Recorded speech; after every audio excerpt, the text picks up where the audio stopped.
What's up, Hoban Nation? Steve Leslie, YSNLive.com, your home of Akron Hoban football all season long, home of the Knights, home of the Akron Hoban Athletic Department. Can't be more proud from a YSN standpoint to have a great school in Akron Hoban. Proud to be joined by the head football coach at Akron Hoban, Tim Tyrrell. Timmy, thanks for joining us. No problem.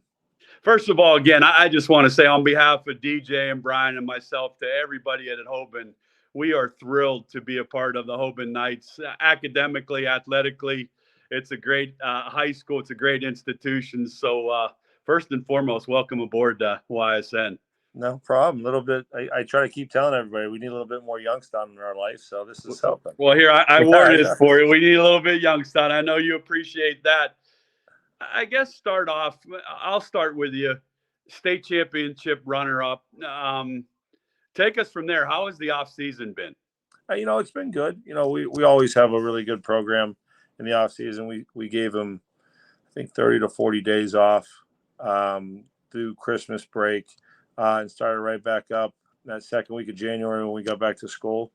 And they've been going ever since. I think we give them a week off for the finals in May. For their finals, we get them ready for academic, that week of academics at the end, and then we're right back in it. So there's a few days with vacation times and things like that with 4th of July that they're off, but they go at it, pretty long. We give them 30 to 40 days off the whole year. And it's kind of nonstop. Now, if they're playing another sport, we really push that, obviously we get a lot of basketball players and different things like that. So if they're running track, playing baseball, they don't have to be in the weight room. But if they're not doing anything, they're in the weight room. I love that. And you know what? Shout out to you and everybody at Hoban. We had a great time. I think we started up in the wintertime with basketball and baseball. Shout out to them for a state championship. I know you're awful proud of that. Your jumper was pretty strong back in the day. So that's a big thing. I want to ask you, everything is so compact anymore. Doubles have changed drastically. My question is does that make the off season even more, because once like doubles start, everything's compacted and it's so tight, and the year seems to start earlier and early. The season starts earlier. Have you adapted to that? Yeah, I'm kind of still a little bit old school where a lot of coaches do a lot of 7-on-7, and they're taking like the enormous amount of camp days and doing things. I think we use ours very wisely. And I got a little bit older of a staff that have been around for a while, up in this Akron area, that, with the rules of the OHSA now, we took advantage of May this year, with the spring practices that we were allowed to have. Because that was all about recruiting. The college coaches absolutely loved it. We got some practices in May that they got a chance to look at, helped our recruiting. But once we hit June, they allow us 10 days in the summer, 13 counting May, to do camp days, to have practices. We probably use 5 of them when it comes to the actual practice side of things. Because the other side of it is, you're allowed to have 7 kids per coach and get some individual work in. We do a lot of that. We do a lot more one-on-one than we do full team stuff. Okay. Like I said, we get together 5 times. That's counting 2 7-on-7s, and then we'll have the 3-day little mini camp in July that the teams full together. I just don't believe, you're going to make a run in November and try to play in December without having the weight room be the most important thing in the kids' conditioning. Because too many kids get hurt. We get banged up. We're banged up, a lot right now. But it just carries you on. So, I always joke with coaches that are meeting, 25 times in the summer and doing all this crazy stuff, and they're in every 7-on-7 tournament. And I used to do that when I was, a 25-year-old head coach at Aquinas. I was winning 7-on-7 tournaments and going 3-7, and change it up a little bit. They don't. The fans don't pay you, and they're happy when you go 3-7 and win a 7-on-7 tournament at Youngstown State, and you got a little teeny trophy. Right. Doesn't really count. So we don't do as much with that. I just never sacrifice. I always tell our coaches we're not going to sacrifice our strength and speed for us a chance to get an extra play in with no pads. Everybody's good at doing that with just helmets on. So we don't do as much with that, as much as we live in a weight room and we're conditioned and physically ready for August, probably more than most teams that kind of do a little different. And I'm not that smart, to be honest with you. To be able to reinvent the wheel on offense or defense, I never claimed to be the smartest guy in the world. So we're good at what we're good at. Well, you're good at a lot of things, and you're one of my favorite coaches. I've enjoyed, I've tracked your career over, obviously, at Aquinas and now at Hoban. Now I'm thrilled to be a part of that with Tim Tyrrell, head coach of the AKRON Hoban Knights. They're going to play in a super showcase. We'll talk about that against Lexington Frederick, Kentucky at 4:00 at the Hall of Fame. I know that's exciting, but you talk staff. I'm always impressed by how well your kids play, how well they handle themselves on the field. Give a little talk about and some shout out to those guys on your staff. They do a great job. Yeah, they really do. The core of them, the core 7 to 8 coaches have I've added a couple. I keep trying to add a couple Youngstown guys every once in a while. But the core group of them, we've had about 6 since 2013, 6 or 7 guys that are just happy being position coaches and love working with kids. Renzi Parnell is my D coordinator, has been with me from day one here. Kent State guy, we always got to jab him a little bit. How bad Kent was when I was playing. made me look like an All-American as a tight end. Whoever that safety was in 1997 made me look really good. But he understands what I try to do. So as a D coordinator, I really push him to study offense more than defense. Sure. So, I learned that from the Stoopses. So, right. I'm not reinventing the wheel. I remember talking to Mark and, he's like, what are you doing defensively? And talking to him way back when I was coaching in Florida. And he said, you got to study more offense if you want to be good at defense. That's good to know.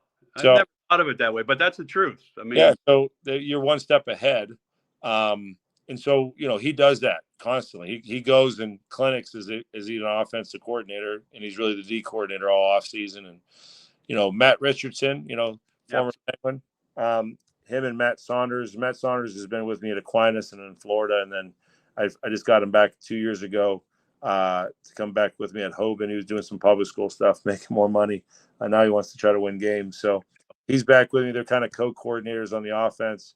And both those guys, Matt obviously knows me personally, for a long, long time, and understands my methods because they're not much different from, what we learned at Youngstown. Absolutely. And Matt Saunders is, he's been yelled at and screamed at more by me than probably any coach I've ever had. And it goes back to when we were both, he was 24 and I was 25, and we were just kind of starting off as high school coaches together. So those guys, and I got Ralph Orsini on my staff, who's, the prior coach before I got here. For 20 That's always nice to have. Absolutely. And, he's a great guy to bounce stuff off of, in different situations, because he's seen more than most people around here. So you have that constant core. And then I've tried to sprinkle in some guys that know me personally, like an Adrian Brown. Adrian's our running backs coach. That's a pretty good running back coach. Yeah, pretty good running back. I remember watching him tote the pill back in the day. And he understands a lot of what I'm looking for in a tailback. And some former players of mine are now coaches, position coaches throughout the years. And so the more I get it, those type of guys, they understand the importance of what we're trying to do. And it's not about them. I do have those young coaches that come in and they're here 2 to 3 years. And I know that you're going to get those every year, and that's fine.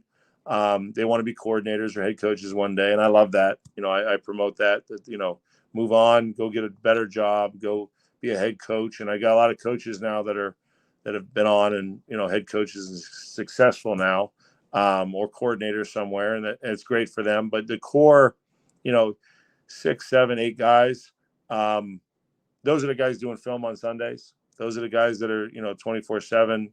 I could text and call and, kind of get that, bounce some different things off of them. And you got to have that or you're not going to be successful, really.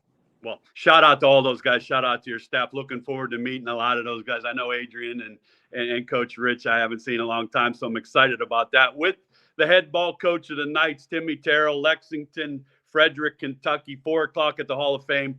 Spectrum will have the game. I will be watching Spectrum. We will not be there due to them having the rights. I guess before we talk about the team, how exciting is that? Super Showcase, play a team of out of state, which you've done a lot, Timmy, but opener. I know from a YSN standpoint, we're stoked up to claim Akron Hoban as one of our YSN family members playing an out-of-state school. Does that make it even extra exciting to go again to the Hall of Fame where last year's season ended? You want to get back to that point. That's way down the road. Talk about that excitement. Yeah, I mean, the kids are, we've been blessed, as a program to be there a lot. So it's kind of comfortable for our kids. To play a team like Frederick Douglass is really important. It's a lot of fun. We've been doing this now, playing some out-of-state teams basically since 2016. We've been trying to, promote our brand, nationally and do these types of things. And Frederick Douglass is, really, really good.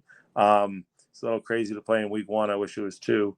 But, they're really good, and they've been to 2 state championships in the big division down there. They got some really good, players. Coach Clinkscale from, Michigan, former, Youngstown guy. Yes. Clink's son is, their starting safety. Okay. He was coaching down there with Stoops down in Kentucky. So they have, they have a lot of D1 kids. They have a lot of they're the talk of Kentucky. They got almost 10 D1 kids on the team that are committed different places and doing things. So it is definitely a daunting task to start off with, but it is what it is right now. I guess I can't complain and do those types of things and say, I don't want to play. If that's the case, then if everyone wants to play us, we're not very good. So I'd rather be really good and no one want to play you every single year. So it's a lot of fun for the kids though, and the Hall of Fame is awesome. Oh, they run a tight ship, and the locker rooms are NFL locker rooms. So your kids get to kind of see something that they don't really see until, if they're blessed enough to be playing in December, then they get a chance to see it again. But it's cool for the kids. Yeah, that was awesome for us to be able to go over there last year. Obviously, Canton of South Range won, and I was able to watch your game that night. And it's actually, I talked to TK that night by phone about we want to get the Hoban Knights on YSN. So we're thrilled about having you. We're thrilled about representing you. Hoban fans, we'll have Timmy on probably each Monday with a couple players each week and some profiles. We're proud to be your home and know we support you on that. But let's get into this 2023 team. Talk to a lot of people back here in the Yo that are proud of us having the Hoban Knights and your Hoban fans back at home there. It's nice double sword. Talk about some of the guys we need to keep an eye on this Hoban team. Defensively, we got a crew. Knock on wood that we stay healthy. We graduated, 1 starter from last year. And so the rest of them are back, and even the couple kids that really are filling in for the one that left, started numerous games last year themselves. So there's a lot of talent, up front. Jordan Schul, is a D1 kid playing a 3 technique and plays some nose too. And, he's a 4-year letterman for us, which is rare. Devin Bell's a 3-year starter. He's committed to Miami of Ohio.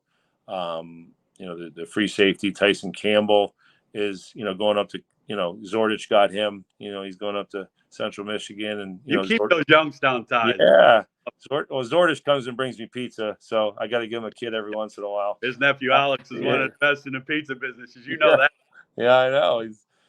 He always takes care of us, but him and we got some good young. Albert Hill is a kid that is a corner. He's only a sophomore. But I think he's got everybody in the top 10, from every SEC school to Notre Dame, Ohio State that's offered him. He's a great corner. And it's Ricky Williams is a linebacker committed to West Virginia. Eli Lee is the other linebacker who, is kind of deciding, early committing to Penn State. He's a really good football player. He's only a junior. And it's a strong defense. They play well together. Offensively, we have a new quarterback who was a starting corner last year. He was one of the returning starters. He'll be a dime kid on defense this year. But Tylen Boykin was a sophomore, really good corner, one of our better defensive backs last year, good athlete who grew up being a quarterback. But to get him on the field last year on defense was huge. He started 16 games. So now he'll flip over to offense and play a little bit of defense still, but athlete, he can throw and run. I love him because he's a high school quarterback. He doesn't go to the gurus of the world, and he doesn't have 10 quarterback coaches. He grew up on the east side of Akron. He lives right down the street from the school. He played, tackle football as a young kid, playing on our field as a little kid running around as a neighborhood kid. So, just a true Hoban kid. So it's fun to coach that you don't have 10 other voices in the ear. So that's unique nowadays. So it's fun coaching him. And Caleb Jones is, a returning defensive strong safety, but will be our tailback, primarily this year with some good young kids. Coming up, you'll see a freshman running the ball. Big, Braden Feaster is a big back. He's only a freshman. So you get some good young kids coming in at the skill positions. Peyton Cook's a receiver who's, got every Power 5 offer, at receiver. He's really good. Then you get, Joey Hardman, you got to see him basketball. Yes. He was one of their guards. He's a good receiver for us. Parker Falkenstein's one of those dual sport kids. He's a Wright State commit at center field. Great baseball player. He's a receiver. And Jalen Hightower is probably, that FCS level receiver. So we have some good skill that are all back. New quarterback, obviously. And, you don't replace, our tailback, who's obviously it's pretty good. Yeah. It's pretty good. Best player in the state last year. How is he doing? 2 years. How's he doing? How's everything? I talked to him halfway through 2-a-days up in Buffalo. I'm proud of him that he went to Buffalo. Absolutely. It's rare that kids, stay loyal and commit and stay with it. And he just has a different theory on life and football. He just wants to play. And he was running with the ones, up there at Buffalo. Hopefully he stayed healthy the last, week and a half since I talked to him. But, he's running with the ones, and, he'll probably get a lot of playing time up there as a freshman. But he's obviously was a really good talent. Great young man. The young man he was impresses me even more. One of the most humble kids you'd ever meet, and that's why he stayed with Buffalo. All those big schools, came in at the end and offered him and wanted to try to steal him, and he just going to Buffalo, and he was happy about it. I love liked the staff, and the O-line for us this year. The beginning of 2-a-days was as good as anybody in the state. We're a little bit banged up right now. We're missing 2 starters on the offensive line who will be back, this season. They, got some minor injuries that they're going to work through, but they won't be with us week 1. But we got, Will Satterwhite, he's a commit to Tennessee. Came down to Tennessee, Clemson, and Georgia, and he picked Tennessee. He's a really good football player. He's a 3-year starter for us. The anchor is Nate Cross, and it has been. He doesn't get as much publicity as a Will Satterwhite because he's a 6'1" kid. I'm hoping the Penguins grab him. I really am. He's one of the best linemen. Youngstown State, I hope you're listening. Yeah. Call it on the radio. I'm going to remember that name, and we'll go from there. Cross. We can always use a Hoban Knight coming to Penguins. Oh, I'd love it. And I think I got another one, a corner, really. Xavier Williams is one of our starting corners, is looking at you now, which I'm excited about. Always trying to get someone down there. I want to announce a couple Hoban Knights for the Penguins, no doubt. Nice, wouldn't it? Yeah, absolutely. But Nate is our center, and he's a 3-year starter, and he's only a junior. So that's really rare for us. He's a really tough, athletic kid. He weighs about 275, 6'1", and can run.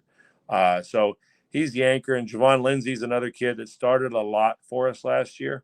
Had a good run.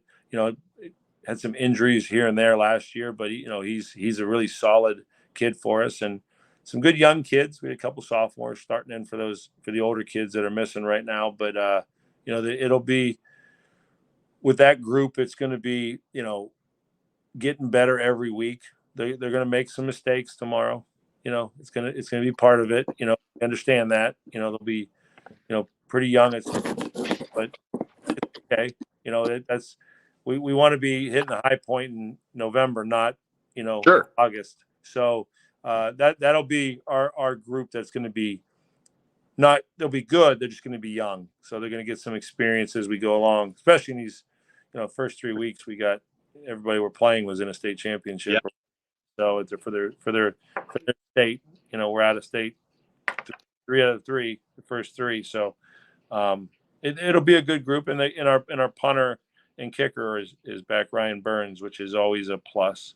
No one ever really thinks about that. And this is a fun stat for people, is the only 5-star football player in Hoban history is Caleb Schlater. No one knows him. He's one of the best long snappers in the country.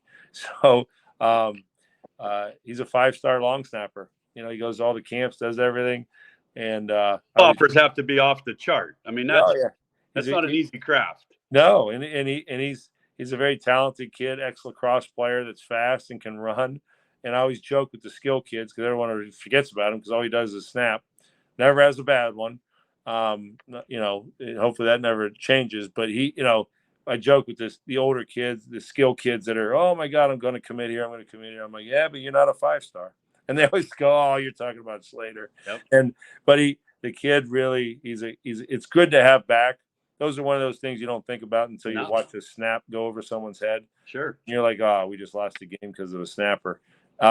He's been the best in the business, in the state of Ohio the last 2 years. So we're glad to have him back. Well, that's awesome to hear. There you go, YSN Nation, Hoban Nation, the preview from the head ball coach's mouth. Timmy, I cannot thank you enough for the time that you spend. I look forward to each week, looking forward to talking and promoting your kids and promoting your school and staffs. We wish you nothing but the best, taking on a state power in Lexington Frederick, Douglas, at 4:00 at the Hall of Fame. Spectrum will have it. I know I'm excited to watch it. Coach Tim Tyrrell, to your staff and to the players, best of luck in week 1, and we'll talk again next week. Thanks, buddy. See you next week. All right. Thank you, Timmy.